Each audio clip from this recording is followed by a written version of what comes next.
Lors de la création de la fondation du groupe des Pêches, je souhaitais l'inscrire dans la lignée des pères fondateurs de notre journal, qui repose sur les valeurs humanistes, laïques et républicaines qui sont l'ADN de notre groupe.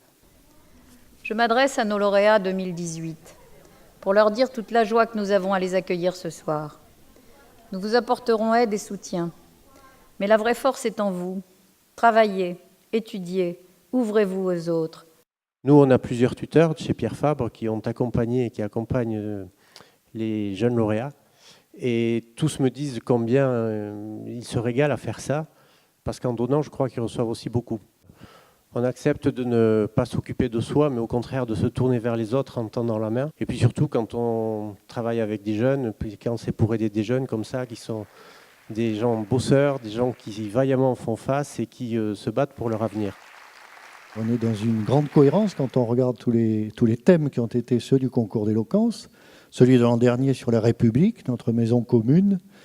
Nous en avons une autre maison commune qui est bien évidemment l'Europe, mais c'est bien sûr la géographie, mais c'est beaucoup d'idées, beaucoup de valeurs.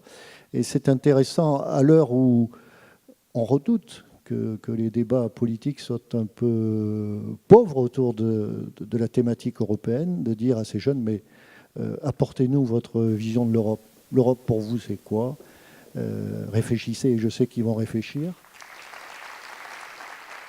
Madame, vous militez pour la jeunesse, essentiellement.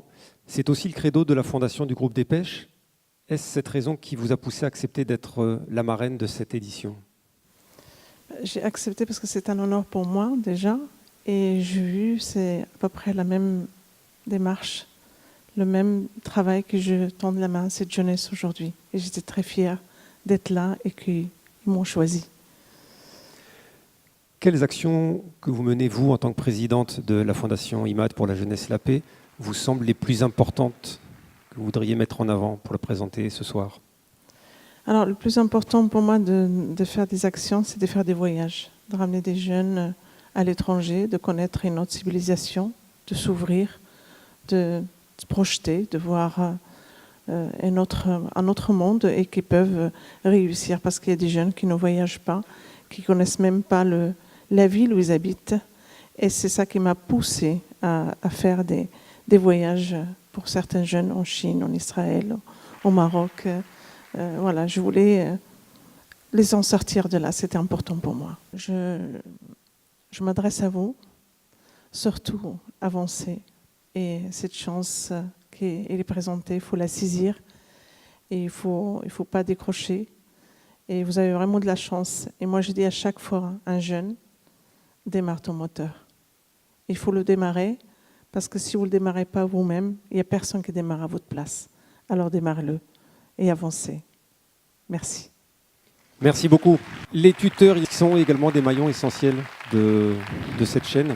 Nous avons confiance en vous, nous avons confiance en notre jeunesse et nous avons confiance en tous ces talents. Jean Jaurès nous disait « L'histoire enseigne aux hommes la difficulté des grandes tâches et la lenteur de leur accomplissement, mais elle justifie l'invincible espoir. » Vous justifiez cet invincible espoir. Ces tuteurs, en s'occupant de vous, en vous amenant aux endroits qu'ils connaissent, accomplissent un geste évidemment qui est dirigé vers vous, mais accomplissent aussi un geste citoyen, une action qui permet d'améliorer, de rendre meilleure la cité. C'est comme ça qu'on matérialise la fraternité et la liberté. Donc bravo.